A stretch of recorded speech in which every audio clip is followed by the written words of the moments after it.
आज ऐतिहासिक भारत जोड़ो यात्रा की पहली वर्षगांठ पर मैं भारतीय राष्ट्रीय कांग्रेस की तरफ से, भारत की तरफ से, इंडिया की तरफ से, हिंदुस्तान की तरफ से लाखों निस्वार्थ और निडर भारतीयों का धन्यवाद करता हूं, जिन्होंने न केवल कदम जोड़े, जिन्होंने दिल जोड़े और ये यात्रा 145 दिन, 4000 किलोमीटर, ये सब आंकड़े आपके पास हैं, लेकिन ये यात्रा मुझे नहीं लगता कि मीलों और किलोमीटरों में नापी जा सकती। ये यात्रा सैकड़ों भाषाएं, लाखों आहें, करोड़ों उम्मीदें, इन सब के रास्ते से होती हुई भारत के दिल में समा गई। ऐसे भारत को जोड़ा गया, ऐसे दिलों को जोड़ा गया। हमारे प्रेरणा स्रोत श्री राहुल गांधी के लिए ये यात्रा अभी समाप्त नहीं हुई है, भारत के लिए यात्रा अभी समाप्त नहीं हुई है, ये यात्रा अभी चल रही है। कभी लद्दाख में ये यात्रा दिखाई देती है, कभी मणिपुर में ये यात्रा दिखाई देती है, कभी आजादपुर मंडी में मजदूरों के साथ बैठकर ये यात्रा का आनंद लिया जाता है, कभी मोटर मैकेनिक्स के साथ इस यात्रा के नए नए पहलू दिखाई देते हैं।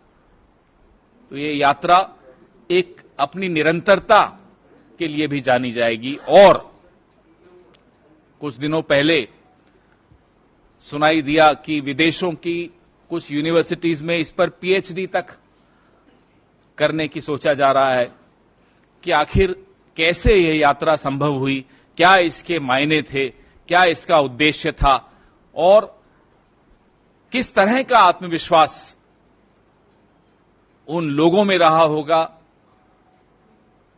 उस व्यक्ति में रहा होगा जिसने जिद रखी कि नहीं, मैं पूरा 4000 किलोमीटर चलूंगा और भारत को जोड़ूंगा, जुड़ते हुए देखूंगा। भारत जोड़ो यात्रा का इतिहास स्याही से नहीं लिखा जा सकता, ये पसीने से लिखा गया है।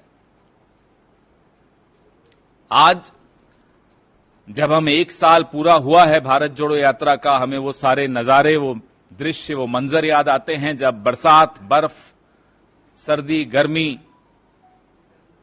आंधी, तूफान सब कुछ झेलते हुए इस देश को अलग अलग रंगों में हम सब ने देखा, आप सब ने भी देखा। आप में से कुछ लोग, कुछ चेहरे मैं देख रहा हूं जो लगातार चले भारत जोड़ो यात्रा में, आप सबको भी बधाई।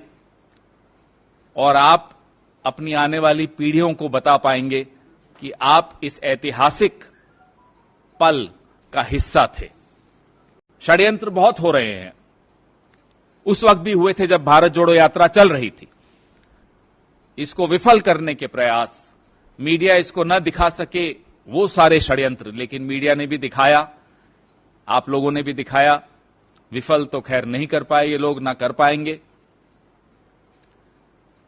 तकलीफ किसको थी? एक जुड़ा हुआ भारत किसको परेशान कर सकता है?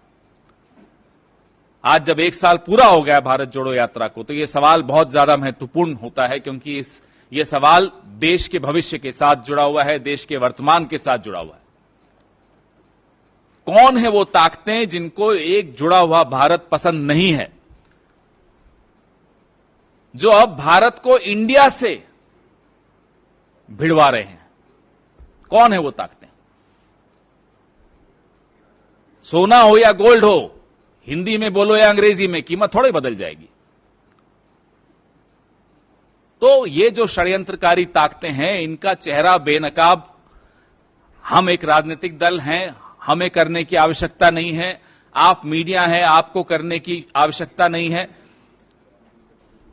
प्रत्येक भारतवासी इस चेहरे को पहचान चुका है जो भारत को इंडिया से लड़वाना चाहता है। हमारी सबकी जिम्मेदारी, आप सबकी जिम्मेदारी इन ताकतों को पहचानने की, इनको बेनकाब करने की और भारत और इंडिया को आगे बढ़ाने की है। जुड़ेगा भारत, जीतेगा इंडिया, ये एक हम सबके दिलों में बैठ गया है नारा। ये एक तीर्थ यात्रा थी और ये तीर्थ यात्रा है। तीर्थ यात्रा कभी समाप्त नहीं होती। तीर्थ यात्रा हर यात्रा का प्रारंभ होती है, शुरुआत होती है, वो खत्म कभी नहीं होती। हम में से कई लोगों को यह सौभाग्य प्राप्त हुआ कि हम इस तीर्थ यात्रा का हिस्सा बने। कुछ राहुल जी की तरह पूरे 4000 किलोमीटर, कुछ मेरी तरह 1100-1200 किलोमीटर, कुछ विनीत भाई की तरह, कुछ संजीव की तरह, कुछ आप सब साथियों की तरह, लेकिन सबको यह अनुभव हुआ। आप सबको बहुत बहुत बधाई। और यह आपको हम वचन देते हैं, यात्रा के आदर्श, यात्रा की प्रेरणा, यात्रा के उद्देश्य निरंतरता में जारी रहेंगे।